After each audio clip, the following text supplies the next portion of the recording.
अब याद होगा कि ऑटो इम्यून डिजीजेस किस तरह से शुरू होती है। और मैंने आपको उस वक्त बताया था कि हमने एक ही डिजीज है जिसको डिटेल में डिस्कस करना है, जो आपके सिलेबस में डिटेल में डिस्कस हुई है, and that's myasthenia gravis.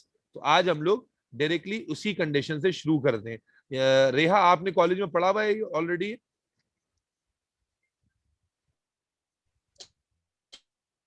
Ji sir. आप को ये चैप्टर समझ में आया है हमारे साथ पढ़ने में?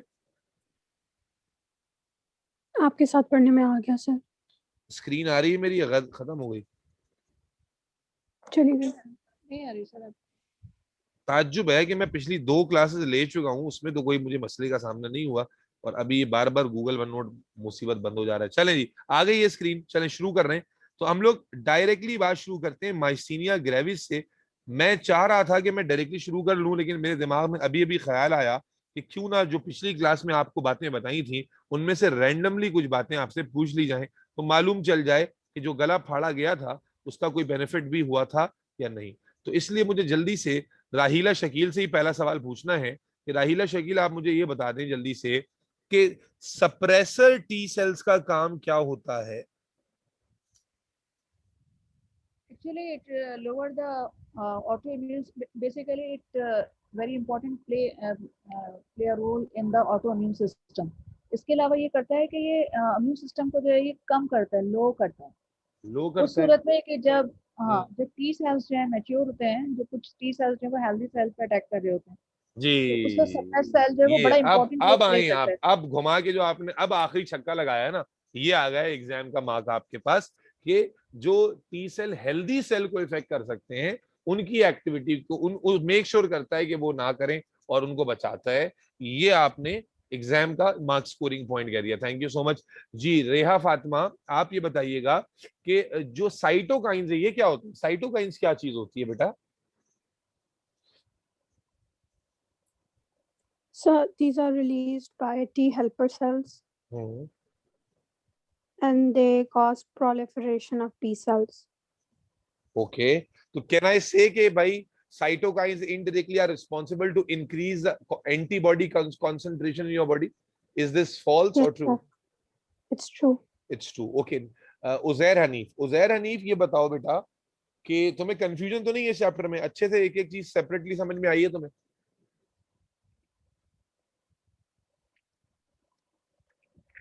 उजैर कहाँ चले गए हो? अच्छा चलो, फिर मुझे जल्दी से ये बता दो उजैर हनीफ कि ये जो ऑटो इम्यून डिजीज है ये कैसे हो जाती है?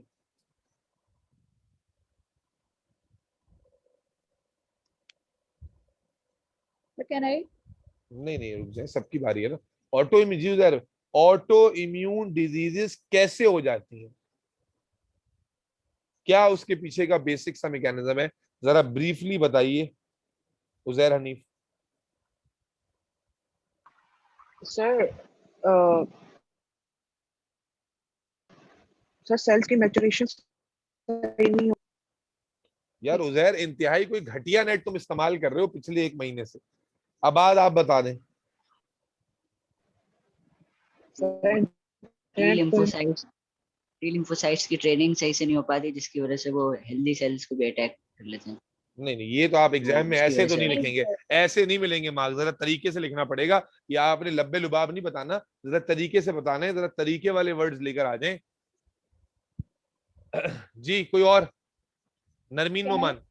नहीं, एक मिनट, आपका नंबर सबसे आखिर में आएगा, जो पहले रह गए पहले उनकी, वरना वो सोते रह जाएंगे। नरमीन नोमान जी। तो टी सेल्स की मैच्योरेशन में डिवीजन जब होती है, मैच्योरेशन में म्यूटेशन अगर हो जाती है तो T cells such T cells enter the body which have the ability to bind to own cells, to the body's own cells. तो आपको गलत पकड़ी गई ना, पकड़ी गई। आपके स्टेटमेंट के मुताबिक जो टी सेल नॉर्मल सेल से बाइंड हो सकते हैं वो म्यूटेशन की वजह से फॉर्म होते हैं आपके हिसाब से? नहीं सर, वो अगर होते हैं तो बॉडी उन्हें डिस्ट्रॉय कर देती है, लेकिन नहीं, ये तो आप अभी कह रही हैं, ये आपने अभी कहा है। पहले आप जो कह रही थी, आप कह रही थी म्यूटेशन हो जाती है जिससे ऐसे टी सेल बन जाते हैं जो हेल्दी सेल से बाइंड हो सकते हैं, जो कि बिल्कुल ही गलत बात है। क्योंकि क्या कॉन्सेप्ट पढ़ा है राहिला हमने कि ऐसे, अब बताइए राहिला आप क्या जी जी सर, मैंने ये बताना चाहूंगी कि T cell mature through thymus and produce actually two types of T cells, है ना. One type of T cell can bind the APC and the other type can be bind with the healthy cell. लेकिन ठीक है, होता ये है कि जब ये मैच्योर होते हैं तो थाइमस में ही डिस्ट्रॉय हो जाते हैं. Very good. ये म्यूटेशन के नतीजे में अगर ये रिलीज हो जाएं, यस, अगर ये रिलीज हो जाएं, कंडीशन है अगर ये रिलीज हो जाएं, then and there they can attach with the healthy cell and produce some problems like जैसे हमने पढ़ा था डायबिटीज, ब्लाइटिस और ये तमाम चीजें वहां ठीक पे है। जाके फिर जो है वो तो इफेक्ट करती है. म्यूटेशन असल में किस लेवल पे आएगी आयशा सरफराज, कि वो जो डिस्ट्रॉय होना था ना उन सेल्स को, वो अगर डिस्ट्रॉय होने से स्किप कर गए तो फिर वो डिजीज आती थी। ठीक हो गया, चलो गुड हो गया भाई। चलो भाई शुरू करते हैं। माइस्थीनिया ग्रेविस, माइस्थीनिया डिस्ट्रॉइंग को थाइमस में होना था। जी हाँ, डिस्ट्रॉय थाइमस में होना। ठीक है, रिलीज होने से पहले डिस्ट्रॉय होना था, जो नहीं हो सके। अब शुरू कर रहे हैं आज का लेक्चर। जी बेटा क्या कह रहे हो? म्यूटेशन भी थाइमस में आ जाती है। यस, ठीक है, ठीक। अब माइस्थीनिया ग्रेविस की बात शुरू कर रहे हैं। मैं आपको, अब चूंकि मैंने फिर वही बात होगी ना, एक्स्ट्रा बोनस फायदा हो जाएगा आपको अभी एक डॉक्टर से पढ़ने का, क्योंकि मैं आपसे एक रियल केस शेयर करता हूं जो मैंने खुद डील किया हुआ है माइस्थीनिया ग्रेविस का। तो शायद आप ज्यादा बेहतर तरीके से रिलेट कर पाएंगे इस डिजीज को, क्योंकि जाहिर है आपने ये डिजीज, जैसे रेहान स्कूल में पढ़ी हुई है तो ठीक है, लेकिन कॉमनली आपने ये डिजीज नहीं सुनी होगी माइस्थीनिया ग्रेविस की। और मजे की बात यह कि बीइंग अ डॉक्टर मैंने इसका एक केस देखा है, पूरा स्टडी किया है, और मुझे आज रियलाइज होता है कि मेरे एक चचा थे, वो भी इंतकाल फरमा गए और उनको भी यही डिजीज थी, कि मुझे बाद में उनकी हिस्ट्री पढ़ के अंदाजा हुआ। खैर, क्या होता है अब क्लिनिकल पिक्चर समझते हैं, फिर रिलेट करेंगे इसके पैथोलॉजी से, बात समझ में इंशाल्लाह आ जाएगी। पेशेंट जो है ना वो आपके पास आता है, और मल्टीपल टाइम्स आप पेशेंट जब हॉस्पिटल में आता है तो वो अजीब सी कैफियत में होता है, जैसे कि वो पैरालाइज हो गया हो, जैसे कि वो हाथ पांव हिला ना पा रहा हो, जैसा कि वो जो है ना वो उस स्ट्रोक के बाद मरीजों को फालिज जैसे हो जाता है और वो अपने बॉडी पर कंट्रोल खो जाता है उनका मल्टीपल पार्ट्स पर। इस तरह की कंडीशन के साथ पेशेंट मिमिक करता हुआ आपके अस्पताल पहुंचा। आपने देखा, आपने फटाफट सीटी स्कैन ऑर्डर किया, भाई सीटी स्कैन कराओ कहीं क्लॉटिंग तो नहीं हो गई, सीटी स्कैन क्लियर है, क्योंकि आप देख रहे हैं स्ट्रोक हो गया है, आपको बजाहिर देखने में लग रहा है कि पेशेंट को स्ट्रोक हो गया है। अच्छा, अटेंडेंट क्या हिस्ट्री देता है आपको? अटेंडेंट आपको हिस्ट्री देता है कि भाई ये मेरे अब्बा हैं या मेरे भाई हैं, ये मेरे चचा हैं, और जनाब आली ये सुबह तो ठीक होते हैं, लेकिन जैसे जैसे दिन गुजरता है वैसे वैसे ये कहते हैं कि मेरे हाथ पांव में लग रहा है जान नहीं है, और उसके बाद आहिस्ता आहिस्ता आहिस्ता आहिस्ता ना इनसे खड़ा हुआ जाता है, ना इनसे बैठा जाता है, ना इनसे हाथ पांव हिलाए जाते हैं, और ये बिल्कुल एक फालिज ज़दा मरीज की कैफियत में पहुंच जाते हैं। ओए हो, क्लासिकल पिक्चर है, क्लासिकल पिक्चर है माइस्थीनिया ग्रेविस की। ठीक है, कल को आप अगर मेडिसिन में जाएंगे और आपने कोई केस देखा तो उम्मीद है आपको याद आ जाए। तो क्या कहा मैंने, पेशेंट आपके पास किस कंप्लेन के साथ आता है? पेशेंट आपको ये हिस्ट्री देता है कि डॉक्टर साहब जब मैं सुबह उठता हूं तो मैं नॉर्मल महसूस करता हूँ, मैं नॉर्मल ही महसूस कर रहा होता हूँ। ठीक है जी, मैं उठता हूँ, मैं वॉशरूम जाता हूँ, मैं वहां से फारिग होता हूँ, ब्रश करता हूँ, नाश्ता करता हूँ, लेकिन फिर मुझे जो है ना वीकनेस शुरू हो जाती है, और ऐसी वीकनेस के दिन के 12 बजे तक तो मुझे लगता है कि बस मैं चल ही नहीं सकता, मैं बैठ जाता हूँ, मैं बैठ जाता हूँ, बैठा रहता हूँ, मुझसे कोई काम नहीं होता। उसके बाद 12 से 2 बजते बजते लंच टाइम तक तो मुझसे बैठा भी नहीं जा रहा, मुझसे हाथ पांव ऐसा लगता है जाम हो गए, हिलाए नहीं जा रहे, और फिर मैं किसी काम के काबिल नहीं रहता, फिर मैं लेटा रहता हूँ, और ऐसा लगता है कि बॉडी पे मेरा कंट्रोल ही नहीं है। और फिर पूरा दिन गुजरता है, और मैं जब लेटा लेटा पूरा दिन गुजारता हूँ तो अगली सुबह तक कुछ बेहतर हो जाता है, और ऐसा लगता है मैं फिर नॉर्मल हो गया हूँ। ये केस है, क्लासिकल हिस्ट्री है माइस्थीनिया ग्रेविस के पेशेंट की। अब क्या हो रहा है उसके साथ, आए समझते हैं उसके साथ क्या हो रहा है, इसको समझते हैं। देखिए, इसके साथ क्या हो रहा है इसको समझने के लिए एक सिंपल सा डायग्राम समझा रहा हूं मैं। मान लें कि हमारा न्यूरॉन का एंड है, न्यूरॉन का एंड, न्यूरॉन आप पढ़ते हैं ना, न्यूरॉन, ये न्यूरॉन का एंड है, और आप जानते हैं मसल को सिग्नल कौन देगा? न्यूरॉन। मसल को कॉन्ट्रैक्ट करने का सिग्नल कौन देगा भाई? न्यूरॉन। तो न्यूरॉन। मान लेते हैं कि ये मसल है,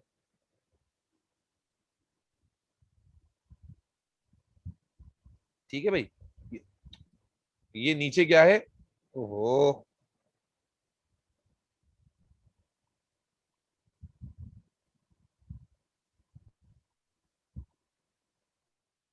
मसल है, और ये क्या है, न्यूरॉन।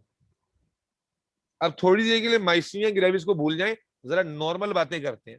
आप ओ लेवल में पढ़कर आए और नहीं पढ़ा तो आप सुन लीजिएगा कि आपके न्यूरॉन में, आयशा मेरे साथ हो तुम, नहीं हो?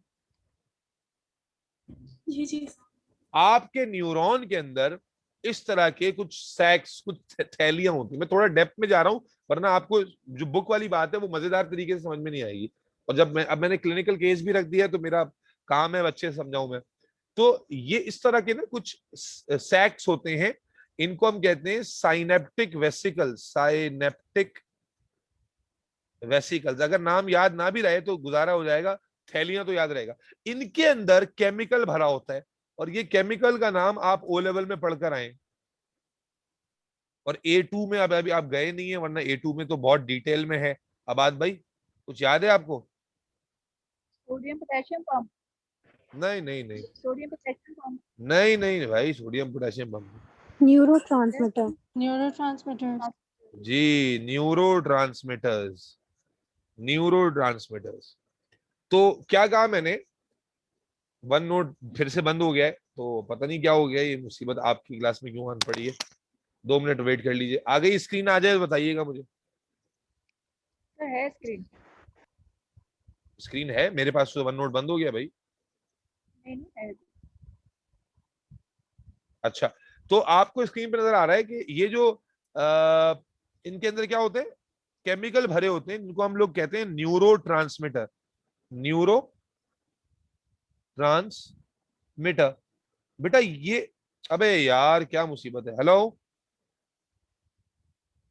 Hello, Yes, sir. क्या मुसीबत।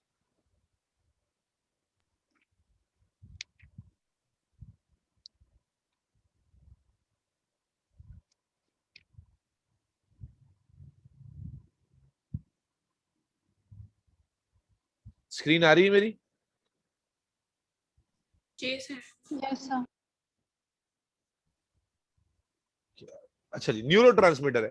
अब ये जो न्यूरो ट्रांसमीटर है मुख्तलिफ टाइप के हैं। और न्यूरो ट्रांसमीटर क्या है बेटा, ये केमिकल सिग्नल्स हैं जिसके जरिए न्यूरॉन जो है ना किसी स्ट्रक्चर को सिग्नल करता है। तो न्यूरो ट्रांसमीटर की बहुत सारी टाइप्स हैं, कोई एक आध टाइप नहीं है, बहुत सारी टाइप्स हैं।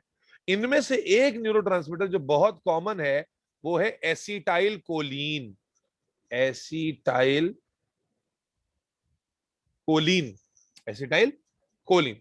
ये न्यूरो ट्रांसमीटर क्या होता है जरा समझना, कि जब एक मसल को काम करना होता है तो होता क्या है कि ये साइनेप्टिक वेसिकल्स हैं, ये एसिटाइल कोलीन यहां रिलीज कर देती, और यहां पर मसल के ऊपर एसिटाइल कोलीन के मौजूद है रिसेप्टर्स। एसिटाइल कोलीन के क्या मौजूद है, रिसेप्टर। तो जो एसिटाइल कोलीन रिलीज होता है ये आकर मसल पर, आप समझो ये एसिटाइल कोलीन रिलीज हो रहा है, और ये एसिटाइल कोलीन आकर मसल पर अपने रिसेप्टर पर अटैच होता है। अपने रिसेप्टर पे क्या हुआ, अटैच हुआ। और जब ये अटैच होता है तो मसल को सिग्नल मिलता है कॉन्ट्रैक्ट करने का। जब ये अटैच होता है तो मसल को सिग्नल मिलता है कॉन्ट्रैक्ट करने का, और जब मसल कॉन्ट्रैक्ट करता है इसी से ही आप मूव करते हैं, उठते हैं, बैठते हैं, जो कुछ भी आप करते हैं वो सारा इसी से होता है। Is that clear? Yes, sir. Yes. ठीक हो गया, ये नॉर्मल फंक्शन है। अच्छा, उसके बाद क्या होता है कि जब आपका कॉन्ट्रैक्शन आपको जितनी चाहिए थी वो आपने कर ली, अब एक एंजाइम आता है आपकी बॉडी में, आपकी बॉडी का, ये मैं नॉर्मल बता रहा हूं सारा कुछ, एसिटाइल कोलीन ईस्ट्रेज। एसिटाइल कोलीन ईस्ट्रेज ये क्या करता है, ये आता है, आकर जब काम पूरा हो गया तो आकर क्या करता है, ये एसिटाइल कोलीन को ब्रेक कर देता है यहां से। क्योंकि भाई अगर एसिटाइल कोलीन लगा रहेगा तो फिर तो जो फंक्शन है वो होता ही रहेगा ना, मूवमेंट जो है मसल की। यस और नो? अगर एसिटाइल कोलिन अटैच ही रहेगा तो मसल कॉन्ट्रैक्ट करता ही रहेगा। यस और नो? तो जितना फंक्शन आपको चाहिए आयशा, उतना फंक्शन आपने जब हो गया, एसिटाइल कोलिन मसल पे लगा, और मसल पे लगने से क्या हुआ, मसल ने कॉन्ट्रैक्ट किया और मसल ने अपना फंक्शन परफॉर्म किया, जिसके जरिए आप चले फिरे, जो भी कर रहे हैं आप। अब जब एसिटाइल कोलिन का फंक्शन आपको नहीं चाहिए तो आपकी बॉडी में एक एंजाइम आता है एसिटाइल कोलिन ईस्ट्रेज, और ये इसको ब्रेक डाउन कर देता है। Is that clear?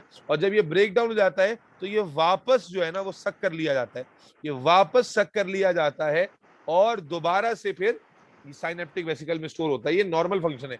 Normal function दोबारा रिपीट कर रहा हूं, क्या कहा मैंने कि जब ब्रेन को सिग्नल करना है किसी मसल को कॉन्ट्रैक्ट करने के लिए तो एसिटाइल कोलिन न्यूरोट्रांसमीटर रिलीज होता है, मसल पे मौजूद अपने स्पेसिफिक रिसेप्टर्स पर अटैच होता है, अटैच होकर मसल को सिग्नल करता है टू कॉन्ट्रैक्ट।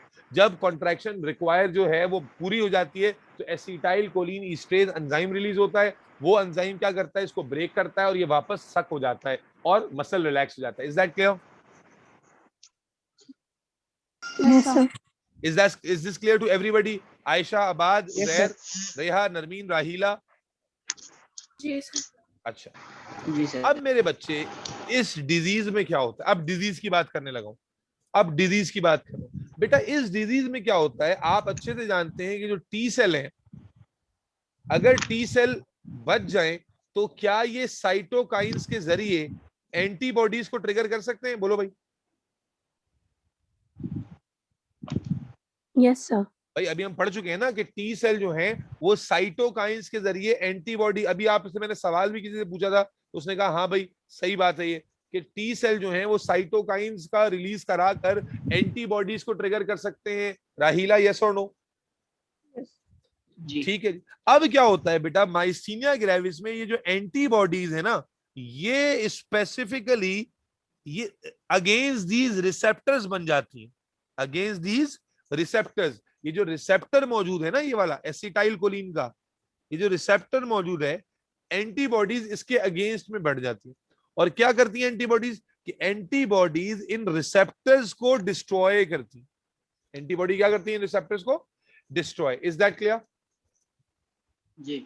अब लिसन केयरफुली। अब काम कैसे हो रहा है? हो ये रहा है कि सुबह सुबह जब बंदा उठा है तो उसका जो है ब्रेन पूरा रात सोया है, भरपूर एसिटाइल कोलिन बना हुआ है, तो एसिटाइल कोलिन सुबह उठकर लार्ज क्वांटिटी में रिलीज हो रहा है। जब लार्ज क्वांटिटी में रिलीज हो रहा है तो केमिस्ट्री हमें कहती है कॉन्सेंट्रेशन ज्यादा हो तो रेट ऑफ रिएक्शन ज्यादा होता है। यस और नो? Yes. तो अब क्या है, जब सुबह सुबह लार्ज क्वांटिटी रिजर्वायर में मौजूद है तो acetyl co receptor Aahista Aahista damage हो रहे हैं, receptor Aahista Aahista antibody damage कर रही है। लेकिन जो भी रिसेप्टर अवेलेबल है इस वक्त, जो भी रिसेप्टर अवेलेबल है, चूंकि इस वक्त जो एसिटाइल कोलिन है उसकी कॉन्सेंट्रेशन ज्यादा है, तो एसिटाइल कोलिन की कॉन्सेंट्रेशन सुबह ज्यादा होने की वजह से आपकी एक्टिविटी आपको महसूस हो रही है। लेकिन आहिस्ता आहिस्ता जैसे दिन गुजर रहा है तो क्या हो रहा है, एसिटाइल कोलिन के लेवल्स यूज हो रहे हैं और रिसाइकलिंग जो है वो उतनी तेजी से नहीं हो रही होती। रात का पूरा टाइम चाहिए होता है रिसाइकलिंग भरपूर करने के लिए। तो एसिटाइल कोलिन का जो कॉन्सेंट्रेशन है वो कम होता जाता है, और जब कम होता जा रहा होता है तो अल्टीमेटली क्या होता है कि लेवल ऑफ एक्टिविटी, क्योंकि रिसेप्टर तो हो रहे हैं डैमेज, रिसेप्टर थोड़े रह गए। अब जब रिसेप्टर थोड़े रह गए और एसिटाइल कोलिन का लेवल भी गिरता जा रहा होगा, सुबह सुबह समझ में आ रहा है ईशा, ज्यादा लेवल है, तो ज्यादा लेवल होने की वजह से जो रिसेप्टर्स अवेलेबल हैं उनसे एक्टिविटी हासिल हो जा रही है। लेकिन जैसे जैसे दिन गुजर रहा है और एसिटाइल कोलिन के लेवल्स फॉल हो रहे हैं, वैसे वैसे एक्टिविटी भी फॉल हो रही है, क्योंकि रिसेप्टर तो नॉर्मल क्वांटिटी में है ही नहीं ना। Receptors are blocked and damaged by antibodies, receptors are blocked and damaged by antibodies. तो इसलिए रिसेप्टर की तादाद आहिस्ता आहिस्ता कम होती जाएगी, जिसकी वजह से आप देखते हैं कि आहिस्ता आहिस्ता ब्रेन, ठीक है ब्रेन में कोई मसला नहीं है, एसिटाइल कोलिन ब्रेन रिलीज कर रहा है, मसला कहां है, मसल के रिसेप्टर में, कि मसल का रिसेप्टर उसको रिस्पॉन्ड ही नहीं कर रहा, और जब रिस्पॉन्स नहीं होगा तो क्या एक्टिविटी हो पाएगी, सवाल ही पैदा नहीं होता। तो यही पैथोफिजियोलॉजी हमें माइस्थीनिया ग्रेविस में नजर आती है कि ग्रेजुअल मसल वीकनेस, यानी अगर मैं क्लासिकल सिम्टम कहूं तो हम क्या देखते हैं कि जो माइस्थीनिया ग्रेविस का पेशेंट होता है वो ग्रेजुअल मसल वीकनेस के साथ आता है, मसल वीकनेस जो कि पैटर्न में ग्रेजुअल होती है, यहां तक के complete loss of muscle action, complete loss of, Aahista Aahista आप इमेजिन करो रिसेप्टर डैमेज होते जा रहे हैं तो एक्टिविटी कम होती जाएगी ना, यहां तक के फिर मसल बिल्कुल ही काम नहीं करेगा। यस और no? Yes. Yes, sir. Antibodies receptor को डिस्ट्रॉय करती हैं या ये रिसेप्टर को, acetylcholine? I am very clear in my words, receptors को डिस्ट्रॉय करती है। सर क्यों करती है? बेटा क्या एब्नॉर्मल फंक्शन है? अभी तो आपको बताया कि ऑटो इम्यून डिजीजेस जो हैं, ऑटो इम्यून डिजीज का मतलब क्या है कि बॉडी के जो हेल्दी सेल्स हैं वो टारगेट बन जाते हैं। ये तो म्यूटेशन की वजह से हम भुगत रहे हैं ना। यस।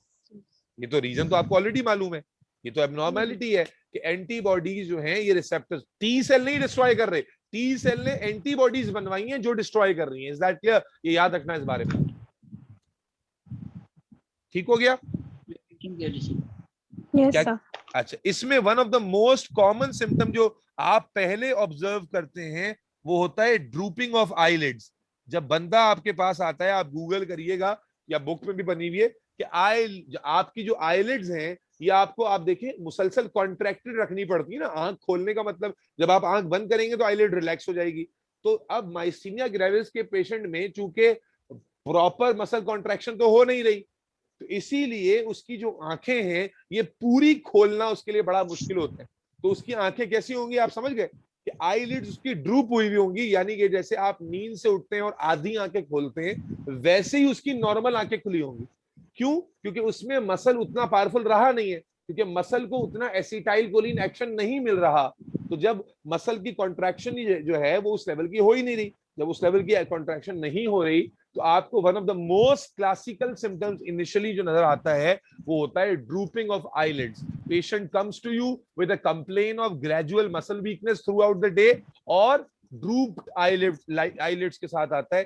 क्लासिकल पिक्चर है माइस्थीनिया ग्रेविस की, क्योंकि ऑटो इम्यून डिजीज है। सोल्यूशन इसका कोई नहीं है, सिर्फ ये है कि हम इम्यूनो कंप्रेशन में ले जाते हैं उस बंदे को इम्यूनो कॉम्प्रोमाइज स्टेट में ले जाते हैं, स्टेरॉइड्स देते हैं ताकि उसका इम्यून सिस्टम स्लो हो जाए और जितने ज्यादा रिसेप्टर्स मौजूद हैं अभी वो फर्दर डैमेज ना हो, और इस तरह से हम इस डिजीज के प्रोग्रेशन को स्लो करते हैं। लेकिन gradually Aahista Aahista muscle week होते ही चले जाते हैं, यहां तक के लीथल स्टेज तक चले जाते हैं और आपकी बॉडी कोई भी काम नहीं कर पाती। जब मसल वीक होंगे तो आर्टरी और वेन के मसल भी वीक हो जाएंगे, पंपिंग एफिशिएंट नहीं हो पाएगी और आहिस्ता आहिस्ता आप डेथ की तरफ चले जाएंगे। Is that clear?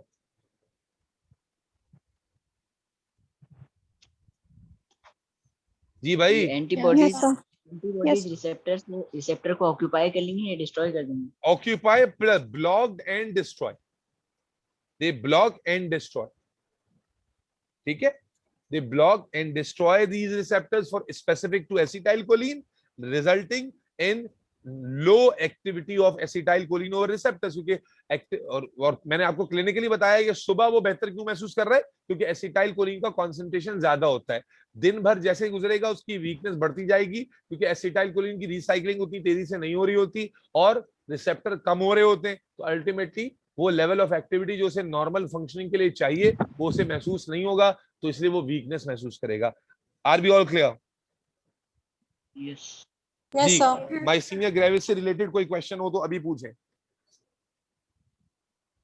Ayesha Sarfaraz समझ आ गया जी। रेहा राहिला को समझ में आया है? तो फिर हम कैसे क्योर कर सकते हैं ऐसे पर्सन को? मेरे हम ख्याल है एंटीबॉडी प्रोडक्शन जो है वो उसको सप्रेस कर दें मैं आपको बताता ताकि हूँ, रिसेप्टर जो है वो ब्लॉक ना हो। मैं आपको बताता हूँ मेडिकली हम इस केस को कैसे मैनेज कर रहे होते हैं। मैंने शायद अभी आपको बताया भी कि एक तो हम स्टेरॉइड्स इस्तेमाल करते हैं, एक तो हम स्टेरॉइड्स का यूजेज शुरू करते हैं जो कि इम्यून सिस्टम को कॉम्प्रोमाइज करता है। ठीक है ना, तो फायदेमंद भी है और नुकसानदेह भी है एट द सेम टाइम। ठीक है, और दूसरा हम क्या करते हैं कि हम एसिटाइल कोलिन ईस्ट्रेज, अब ये बात मैं आपको बता रहा हूँ as a medical doctor, book में लिखी भी नहीं है।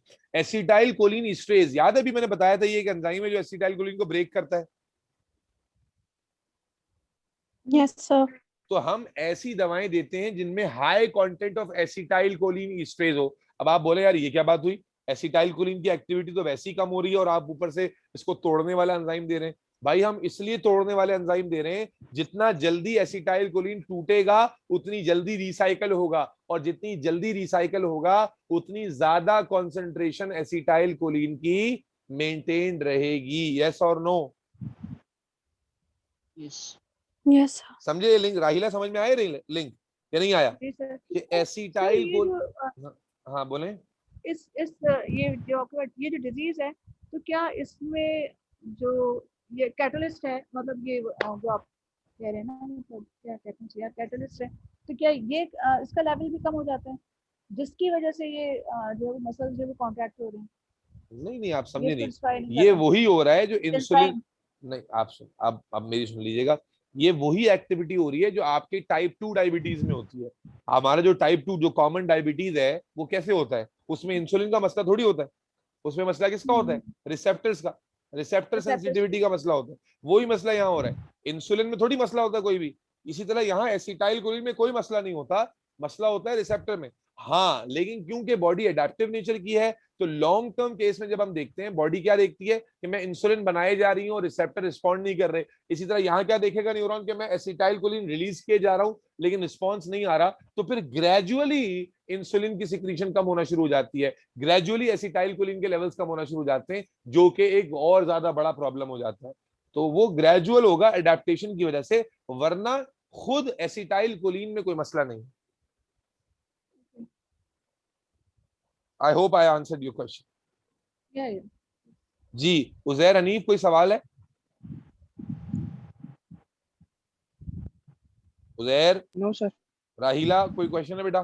कोई चीज मैंने समझाते हुए रेहा मिस कर दी हो? रेहा आपने पढ़ी भी थी, आप मुझे गाइड कर दें थोड़ा सा।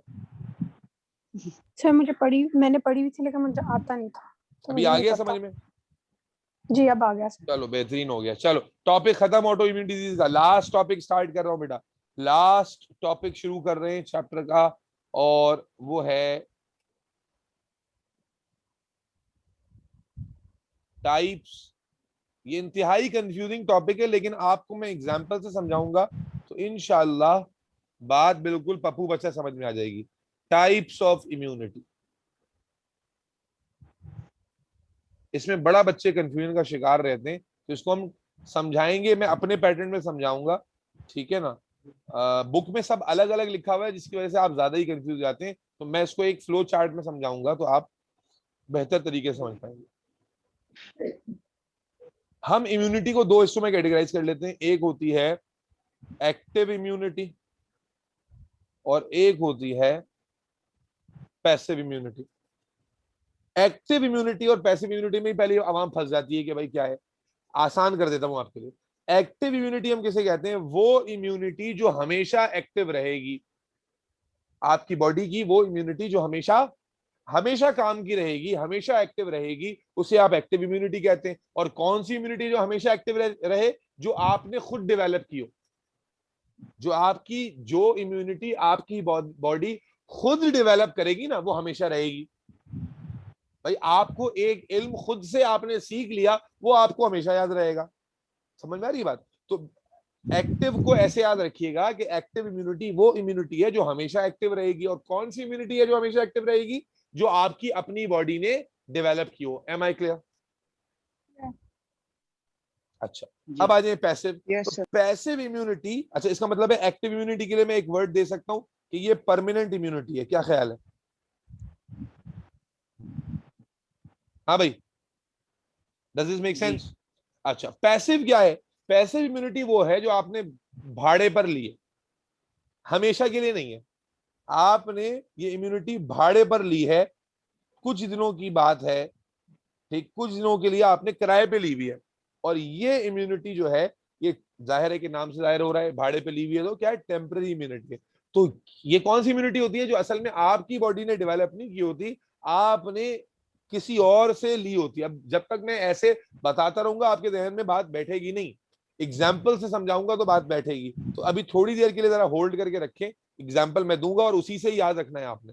तो पहले आपने दो चीजें समझी, वो क्या? कि इम्यूनिटी जो है वो दो तरह से हो सकती है, एक्टिव जो कि आपकी बॉडी ने एक्टिवली डेवलप की हो, हमेशा के लिए हो, और पैसिव जो कि आपने भाड़े पर ली हो और किराए पर ली हो, जो टेम्पररी होती है। ठीक हो गया? अब लेक्चर खत्म हो रहा है, सेशन खत्म हो रहा है, दोबारा मीटिंग ज्वाइन करके फिर यहां से आगे बढ़ा।